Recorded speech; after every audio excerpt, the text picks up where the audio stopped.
नमस्कार दोस्तों, आपका स्वागत है आपके अपने चैनल PU एप्लीकेशंस में और मैं हूं आपका दोस्त देव। कंप्यूटर बेसिक सीरीज़ की आज की वीडियो में हम शुरू करने जा रहे हैं MS वर्ड, माइक्रोसॉफ्ट वर्ड का ट्यूटोरियल। ओके, तो चलिए देखते हैं।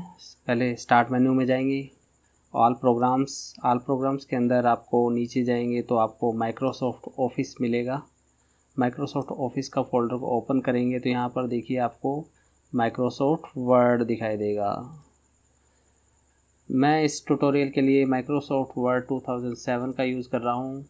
अगर आपके पास कोई और वर्ज़न है तो भी कोई टेंशन की बात नहीं है, क्योंकि 90 to 95% सभी वर्जन्स लगभग सेम ऑप्शंस होते हैं सभी में। ओके, तो कोई और अगर आपके पास MS वर्ड है तो कोई टेंशन की बात नहीं है। तो देखिए, सबसे पहले ये देखते हैं कि MS वर्ड यूज़ क्यों किया जाता है। MS वर्ड का यूज़ किया जाता है किसी भी तरह के टाइपिंग के कार्य को करने के लिए। जैसे कि अगर आप कोई आर्टिकल लिखना चाहते हैं, आप कोई बुक लिखना चाहते हैं, आप किसी भी तरह का टाइपिंग का काम करना चाहते हैं तो उसके लिए MS वर्ड का यूज़ किया जाता है। MS वर्ड में अलग अलग पेजेस बना सकते हैं आप, उसके अलग अलग सेक्शंस बना सकते हैं, हेडिंग्स बना सकते हैं। ठीक है, पेज नंबरिंग का ऑप्शंस होते हैं इसके अंदर आप मेलिंग के भी ऑप्शंस होंगे। इसके अंदर आप टेबल्स भी बना सकते हैं, अलग अलग तरह के पेज लेआउट्स वगैरह भी सेट कर सकते हैं। ठीक है, तो इस तरह के टाइपिंग के बहुत सारे काम में हमारी मदद करने वाला है MS वर्ड। ओके, तो चलिए शुरू करते हैं। देखिए, बेसिक इंट्रोडक्शन में आपको बता देता हूँ। यहाँ पर ऊपर है टाइटल बार। ठीक है, टाइटल बार जैसा कि मैंने आप पेंट वाले वीडियो में बताया था कि यहाँ टाइटल बार क्यों कहते हैं इसे हम, क्योंकि यहाँ पर हमको फाइल का नेम और हमारी जो एप्लीकेशंस है उसका नेम देखने को मिलता है। ठीक है, राइट साइड में आपके मिनिमाइज, रिस्टोर और क्लोज बटन मिलेंगे। लेफ़्ट साइड में कुछ और ऑप्शंस मिलेंगे। यहाँ पर एक फाइल मेन्यू की विंडो मिलेगी। ओके, पहले यहाँ पर फाइल मेन्यू होता था, आजकल ये आइकन आता है। ठीक है, इसके अंदर कुछ ऑप्शंस होते हैं। उसके बाद आपको अलग अलग टैब दिखाई देंगे जिसमें home, insert, page layout, reference, mailing, review, view और डेवलपर हैं। ठीक है, आप जिस भी टैब पर क्लिक करेंगे उसके अलग अपने टूल ओपन हो जाएंगे। ठीक है, जैसे पेज लेआउट में जाएंगे तो ये देखिए पेज लेआउट के ऑप्शंस आ गए हैं। रेफरेंस में जाएंगे तो रेफरेंस के ऑप्शंस आ जाएंगे। ओके, मेलिंग में जाएंगे तो मेलिंग से ऑप्शन आ जाएंगे। तो इस तरह से हर टैब के अपने अलग ऑप्शंस है। इसके बाद आपका ये रूलर आ जाता है जिससे आप स्केल देख सकते हैं पेज का। ठीक है, और नीचे आपका स्टेटस बार आ जाएगा। ठीक है, यहाँ पर आपका स्क्रॉल बार आ जाएगा, वर्टिकल स्क्रॉल बार, और अगर आपके पेज की चौड़ाई ज़्यादा होगी तो यहाँ पर हॉरिजॉन्टल स्क्रॉल बार भी दिखाई देगा। ठीक है, ये आपका MS वर्ड का बेसिक स्ट्रक्चर है, विंडो का बेसिक इंट्रोडक्शन है। तो चलिए शुरू करते हैं हम। पहले ज़्यादातर ऑप्शंस आपने देखे होंगे मेरे पिछले वीडियो में जिसमें हमने MS पेंट किया था, जैसे कि नई MS वर्ड की फ़ाइल बनाने के लिए होता है। जैसे आप न्यू पे क्लिक करेंगे तो ये आपके पास ये आ जाएंगे। ब्लैंक डॉक्यूमेंट आप बनाना चाहते हैं या अलग अलग टेम्पलेट्स होते हैं उनमें से कुछ चूज़ करना चाहते हैं, तो अभी हम केवल ब्लैंक डॉक्यूमेंट पर फोकस करेंगे। ठीक है, और क्रिएट पर क्लिक कर देंगे तो ये हमारा एक नई फाइल बन जाएगी। इसका नाम आएगा document1। Okay, MS word. उसके बाद Ctrl+N का यूज़ भी कर सकते हैं न्यू के लिए, नई फाइल बनाने के लिए। उसके बाद अगर आपने पहले से कोई फाइल बनाई हुई है उसको ओपन करने के लिए आप ओपन का यूज़ करेंगे। जैसे ही आप ओपन पर क्लिक करेंगे तो एक डायलॉग बॉक्स खुलेगा। इसमें आप सेलेक्ट कर सकते हैं कि आपको कौन सी फाइल ओपन करनी है। जो भी फाइल ओपन करनी है उसको सेलेक्ट करेंगे और ओपन पर जैसे ही क्लिक करेंगे आपकी फ़ाइल ओपन हो जाएगी। ओके, तीसरा ऑप्शन आता है सेव मतलब जो फाइल में आप काम कर रहे हैं उसे अगर आप सेव करना चाहते हैं तो आप सेव पर क्लिक करेंगे। अगर आप पहली बार सेव कर रहे हैं तो ये आपका डायलॉग बॉक्स ओपन होगा और यहाँ पर आप अपनी फ़ाइल का नाम दे सकते हैं कि आपकी फ़ाइल का आप क्या नाम देना चाहते हैं, आपकी मर्ज़ी है। यहाँ पर आप लोकेशन सेट कर सकते हैं कि आप कहाँ पर, नेविगेशन पैन भी है साइड में, तो यहाँ से आप सेट कर सकते हैं कि आप अपनी फ़ाइल को कहाँ सेव करना चाहते हैं, किस फोल्डर में सेव करना चाहते हैं। तो यहाँ से आप नेविगेट कर सकते हैं। जैसे मैं चाहता हूँ कि मेरा फोल्डर डेस्कटॉप पर सेव हो मेरी फ़ाइल, तो डेस्कटॉप सेलेक्ट कर लिया तो डेस्कटॉप के ऑप्शन आ जाएंगे। ठीक है, यहाँ पर आप फाइल का नाम दे दीजिए।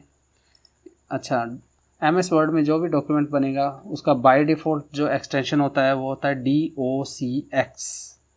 मैंने आपको पिछले अपने MS पेंट के ट्यूटोरियल में बताया था। एक्सटेंशन का मतलब होता है कि एक्सटेंशन से आपको पता लगता है कि कोई भी जो भी हमारे फाइल है वो किस एप्लीकेशन के अंदर बनाई गई है, और इससे आपको ये भी पता लगता है कि आप किस एप्लीकेशन के अंदर आप उसको ओपन कर सकते हैं। ठीक है, जैसे इसका एक्सटेंशन है DOCX, तो इसको आप एक्सेल के अंदर ओपन नहीं कर सकते, इसको आपको MS वर्ड में ओपन करना पड़ेगा। ठीक है, तो इससे आपको पता लगता है कि आप किस फॉर्मेट की फ़ाइल है आपकी और किस एप्लीकेशन में ओपन कर सकते हैं। ठीक है, इसके बाद आपको ऑप्शंस भी मिलते हैं यहाँ पर कि आपको सेव कैसे करनी है फ़ाइल। आप इसका एक्सटेंशन DOCX रखना है, या और भी मैक्रो एनेबल्ड डॉक्यूमेंट भी होता है, .doc भी होता है, जो 97 से 2003 तक ऑफिस था उसमें .doc एक्सटेंशन होता था। तो यहाँ पर आपको बहुत सारे ऑप्शंस मिल जाते हैं, आप कोई भी ऑप्शन चूज़ करके उसी फॉर्मेट में आपकी फ़ाइल को सेव कर सकते हैं। यहाँ पर आप PDF में भी सेव कर सकते हैं अपनी फ़ाइल को .pdf। ओके, तो अभी हम इसमें कोई चेंज नहीं करेंगे और अभी हम इसको सेव भी नहीं करने वाले हैं, तो कैंसिल कर देंगे। ठीक है, उसके बाद अगला ऑप्शन आता है सेव एज़ का। मान लीजिए आपने इस फाइल को पहले सेव कर रखा है और आप चाहते हैं कि इसकी कोई एक और कॉपी बन जाए किसी और नाम से, या अगर आप चाहते हैं कि इसकी कॉपी किसी और जगह पर आप सेव करें, तो उसके लिए आप सेव एज़ का यूज़ करेंगे। ओके, जब भी आप सेव एज़ पर आएंगे, ठीक है, तो यहाँ पर भी आपको ऑप्शन देता है कि आप किस तरह के फॉर्मेट में आप इसको सेव करना चाहते हैं। अगर आप इस सेव एज़ पर क्लिक करते हैं तो वही जो सेव में डायलॉग बॉक्स ओपन हुआ था वही सेम डायलॉग बॉक्स ओपन होगा, और यहाँ पर कोई आप डिफरेंट फ़ोल्डर चुन सकते हैं जिसके अंदर आप अपनी फ़ाइल की कॉपी को सेव करना चाहते हैं। डिफरेंट नाम चुन सकते हैं कि किस नाम से सेव करना चाहते हैं। डिफरेंट फॉर्मेट चुन सकते हैं किस फॉर्मेट में सेव करना चाहते हैं। तो एक ही फ़ाइल की दूसरी कॉपी बनाकर आप अलग फॉर्मेट में, अलग लोकेशन पर, अलग नाम से सेव कर सकते हैं। तो ये है सेव एज़। ओके, इसे हम कैंसिल कर देंगे। आप ज़रूर इसकी प्रैक्टिस करके देखिएगा इन सभी ऑप्शंस की। उसके बाद आता है प्रिंट का ऑप्शन। ठीक है, ये print, prepare, send, publish, close, ये सब हम बाद में देखेंगे। ओके, तो अभी हम आते हैं होम टैब के अंदर। तो होम टैब के अंदर आपके पास पहला जो सेक्शन आता है वो आता है क्लिप बोर्ड का। ठीक है, तो देखिए क्लिप बोर्ड में क्या क्या ऑप्शंस आते हैं। पहले हम कुछ लिख लेते हैं।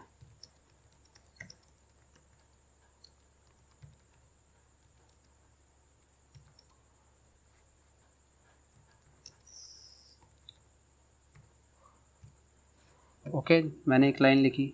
ठीक है, अब देखिए, अगर आप क्लिपबोर्ड का यूज़ करना चाहते हैं तो पहली बात आपको ध्यान में रखनी है कि इसके अंदर आपको देखो, सबसे पहले आपको दो ऑप्शन में से कोई एक यूज़ करना होगा, कट या कॉपी। ओके, कॉपी का मतलब होता है कि आप इसमें से कोई भी चीज़ आप कॉपी करना चाहते हैं और किसी और जगह पर आपको पेस्ट करनी है उसे। ठीक है, दूसरा ऑप्शन होता है कट का। आप यहाँ से किसी चीज़ को काट कर और दूसरी जगह आप पेस्ट करना चाहते हैं। ठीक है, तो देखिए अभी ये ऑफ आ रहे हैं क्योंकि आपने कुछ भी सिलेक्ट नहीं किया हुआ है कि आपको क्या कट करना है या क्या कॉपी करना है। इसको, कंप्यूटर को क्या पता कि आप क्या कट करना चाहते हैं या क्या कॉपी करना चाहते हैं। ठीक है, तो उसके लिए आपको सेलेक्ट करना पड़ेगा। कंप्यूटर को बात बात पर आपको बताना पड़ेगा सिलेक्शन के द्वारा कि आप किस टेक्स्ट पर काम करना चाहते हैं। तो जैसे मान लीजिए मैंने दिस इज़ द ग्रेट को सिलेक्ट कर लिया। ओके, सेलेक्ट करने के बाद आपके ऑप्शन ऑन हो गए, कट, कॉपी, ओके, और फॉर्मेट पेंटर तो पहले से ऑन था। तो मान लीजिए मैं कॉपी करना चाहता हूँ, तो कॉपी पर क्लिक करेंगे। उसके बाद जहाँ पर आप पेस्ट करना है इसको, तो कर्सर के द्वारा आपको बताना पड़ेगा, कर्सर को रख के, कि आप कहाँ पर पेस्ट करना चाहते हैं। ठीक है, जैसे मैंने यहाँ पर क्लिक किया और अब मैं एंटर दबाऊँगा तो मेरा कर्सर नीचे आ गया। ठीक है, देखिए एंटर से आप न्यू लाइन इंसर्ट कर सकते हैं MS वर्ड के अंदर। जैसे जैसे आप एंटर दबाएंगे तो आपकी लाइन नीचे नीचे जाती रहेगी। ठीक है, तो जहाँ भी आप पेस्ट करना चाहते हैं वहाँ पर कर्सर को रखिए। अब कर्सर को रख के आप ये बता रहे हैं MS वर्ड को कि आप कहाँ पेस्ट करना चाहते हैं। ठीक है, उसके बाद आप पेस्ट पर क्लिक कर देंगे तो वो जो हमने कॉपी किया था दिस इज़ द ग्रेट, वो यहाँ पर पेस्ट हो गया है। ठीक है, इसी तरह से हम कट भी कर सकते हैं। जैसे मैंने MS वर्ड को सिलेक्ट किया, पहले हमें सिलेक्ट करना पड़ेगा, उसके बाद हम कट पर क्लिक करेंगे। कट पर क्लिक करने के बाद देखिए यहाँ से हट गया, कॉपी में वो हटा नहीं था। यही फ़र्क है कॉपी और कट में। कॉपी में हटता नहीं है, वहाँ पर भी रहता है जहाँ से हमने कॉपी किया और नई जगह पर भी पेस्ट हो जाता है। कट में क्या होता है कि जहाँ पर पहले था वहाँ से कट जाता है और उसके बाद आप पेस्ट पर जब क्लिक करेंगे वहाँ पर वो आ जाएगा। ठीक है, तो यह कट, कॉपी एंड पेस्ट, इनकी शॉर्टकट की याद कर लीजिए, क्योंकि लाइफ टाइम आपको यूज़ होने वाली, जब जब आप कंप्यूटर का यूज़ करेंगे यही शॉर्टकट कीज़ रहने वाली हैं। और 99% एप्लीकेशंस में यही कीज़ रहती हैं कॉपी, कट, कॉपी पेस्ट के लिए। ठीक है, तो देखिए कॉपी की शॉर्टकट की होती है Ctrl+C, कट की शॉर्टकट की होती है Ctrl+X, पेस्ट की शॉर्टकट की होती है Ctrl+V। ओके, अब उसके बाद आता है फॉर्मेट पेंटर क्या होता है। तो फॉर्मेट पेंटर से को जानने से पहले हमें ये देखना पड़ेगा कि फॉर्मेट क्या होता है। देखिए फॉर्मेट होता है किसी भी टेक्स्ट का दिखने का तरीका। ठीक है, जैसे अभी हमने सिंपली लिखा है, अगर मैं इसको थोड़ा सा यहाँ से देखिए बोल्ड कर दूँ, ये देखिए बोल्ड कर दिया, थोड़ी सी इसकी वेट बढ़ गया। ठीक है, उसके बाद मैं इसको इटैलिक भी कर देता हूँ, अंडरलाइन भी कर देता हूँ। ओके, तो ये तीन ऑप्शन होते हैं, bold, italic, underline. Okay, bold का मतलब थोड़ा सा वेट बढ़ जाता है, इटैलिक का मतलब थोड़ा सा टेढ़ा हो जाता है अक्षर, अंडरलाइन का मतलब तो आप जानते ही होंगे, अंडरलाइन हो जाता है। ठीक है, उसके बाद मैं इसका कलर भी चेंज कर सकता हूँ। ये देखिए यहाँ पर जो है ये कलर का ऑप्शन है, कलर आप यहाँ से चेंज कर सकते हैं। तो इसमें से सिलेक्ट कीजिए, आप कोई भी कलर आप इसमें जो चाहें वो चेंज करके रख सकते हैं। जैसे मैंने ग्रीन सेलेक्ट किया और यहाँ पर इसको चेंज कर दिया। ठीक है, अब देखिए हम बात करते हैं फॉर्मेट पेंटर क्या होता है। ठीक है, देखिए फॉर्मेट पेंटर क्या होता है कि इसका जो फॉर्मेट है उसको मैं किसी और टेक्स्ट पर पेंट करना चाहता हूँ। जैसे मान लीजिए इस पर मैं कर्सर रखूँगा, जिस पर जो भी फॉर्मेट मैं कॉपी करना चाहता हूँ उस पर कर्सर रखूँगा और फॉर्मेट पेंटर पर क्लिक कर दूँगा, तो इसका जो फॉर्मेट है वो कॉपी हो जाता है। ठीक है, उसके बाद मैं जिस टेक्स्ट को सिलेक्ट करूँगा और जितने को सिलेक्ट करूँगा और जैसे ही छोड़ूंगा, इसका जो फॉर्मेट है वो इसके ऊपर अप्लाई हो गया। ओके, तो इसका ये होता है फॉर्मेट पेंटर, मतलब एक टेक्स्ट के फॉर्मेट को दूसरे टेक्स्ट में कैसे पेस्ट करना है। ओके, देखिए ये सिंपल टेक्स्ट है, इस पर मैंने कर्सर को रखा, फॉर्मेट को फॉर्मेट पेंटर पर क्लिक किया और जो पहले वाला टेक्स्ट था इसको ऊपर सेलेक्ट किया और जैसे ही मैं छोड़ूंगा तो ये देखिए इसका फॉर्मेट इसके ऊपर पेंट हो गया, तो ये भी सिंपल टेक्स्ट बन गया। ओके, तो इस तरह से आप एक टेक्स्ट के फॉर्मेट को कॉपी करके दूसरे टेक्स्ट के फॉर्मेट पर पेस्ट कर सकते हैं। ठीक है, दूसरे टेक्स्ट का फॉर्मेट चेंज कर सकते हैं। तो ये होता है आपका फॉर्मेट पेंटर। उसके बाद हम फ़ॉन्ट सेक्शन की बात करते हैं। देखिए फ़ॉन्ट सेक्शन में क्या होता है, आप देखिए जैसे कि मैंने बताया था कि पहले आपको सेलेक्ट करना पड़ेगा, जिस टेक्स्ट पर आप फॉर्मेट लगाना चाहते हैं उसको सेलेक्ट करना पड़ेगा। उसको सेलेक्ट किया, उसके बाद सबसे पहला आता है फ़ॉन्ट मतलब इसका जो लिखने का तरीका है, जो इसका स्टाइल है, वो अगर आप यहाँ से चूज़ करना चाहते हैं तो कोई भी आप चूज़ कर सकते हैं। ठीक है, तो आपको जैसा स्टाइल चाहिए, देखिए एक लंबी लिस्ट आएगी आपके सामने, आपको जैसा स्टाइल चाहिए वैसा ही आप इसका अंदर रख सकते हैं। तो ये होता है फ़ॉन्ट। ओके, ये देखिए स्टाइल चेंज हो गया। उसके बाद फिर हम सेलेक्ट करते हैं और हम इसको बताएंगे कि साइज़ क्या रखना है। तो इसका साइज़ हम छोटा भी कर सकते हैं, बड़ा भी कर सकते हैं। ठीक है, और 72 से बड़े का ऑप्शन नहीं आ रहा है इसमें, लेकिन आप यहाँ पर टाइप कर सकते हैं। इसको अंदर जब आप क्लिक करेंगे, ये देखिए जब इसके अंदर क्लिक करेंगे तो आप टाइपिंग कर सकते हैं। जैसे मुझे चाहिए 200, तो 200 किया और जैसे एंटर करूँगा तो ये देखिए 200 साइज़ हो गया। ठीक है, तो इस तरह से आप अपने टेक्स्ट का साइज़ चेंज कर सकते हैं, लेकिन ये याद रखिएगा कि पहले टेक्स्ट को सिलेक्ट करना है, बताना है कि आप किसका साइज़ चेंज करना चाहते हैं। ठीक है, उसके बाद मान लीजिए स्टेप बाय स्टेप आप इसका साइज़ छोटा या बड़ा करना चाहते हैं तो आप इसको सिलेक्ट कीजिए और जो बड़े वाला ए आता है, ग्रो फॉन्ट बोलते हैं इसे, इस पर क्लिक करते रहेंगे तो टेक्स्ट का साइज़ बड़ा हो जाएगा।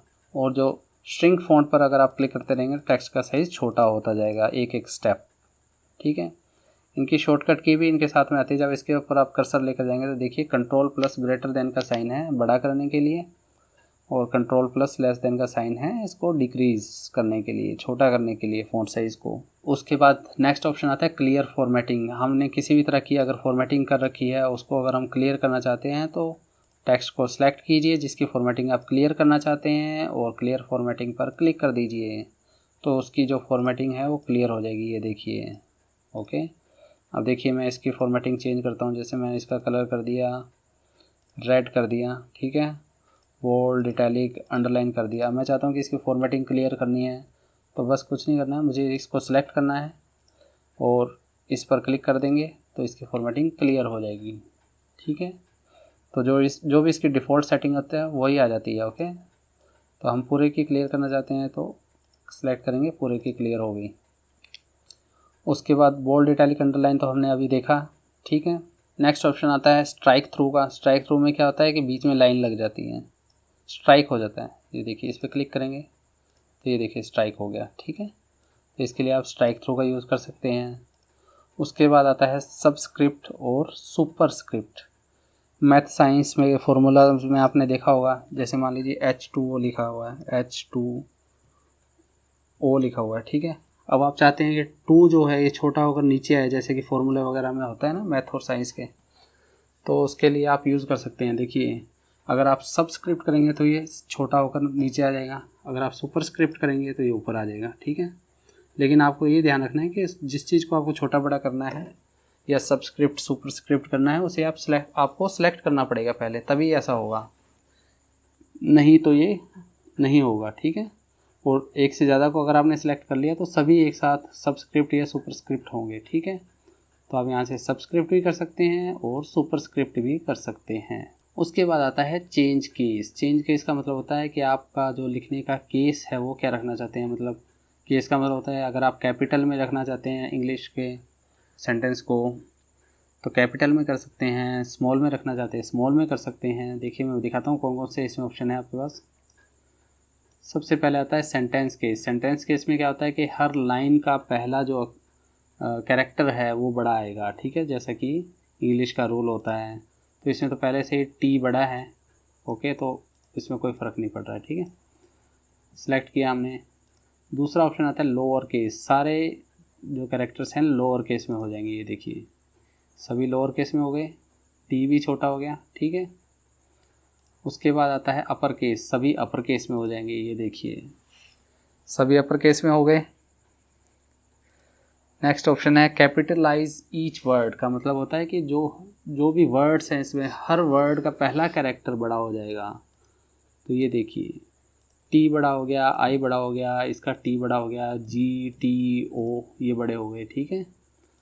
आप ये याद रखिएगा आपको सेलेक्ट करना पड़ेगा अगर आप कोई भी चेंज करना चाहते हैं तो।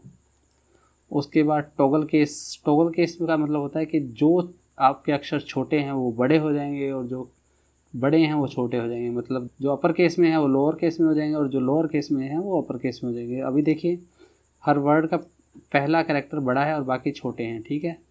और अगर आप टॉगल केस करते हैं तो ये बिल्कुल पलट जाएगा। तो जो लोअर थे वो अपर हो गए और जो अपर थे वो लोअर हो गए, ठीक है। और सेंटेंस केस 6 को फिर से ही हम कर देंगे। तो देखिए फिर से वैसा हो गया, सेंटेंस केस में आ गया, ओके। तो सेंटेंस केस जो है आपका डिफ़ॉल्ट होता है। इसमें देखिए अपने आप ही सेंटेंस केस बना लेता है। जैसे मान लीजिए ये लाइन ख़त्म हुई, अब मैं अगर स्मॉल में लिखना शुरू करता हूँ कि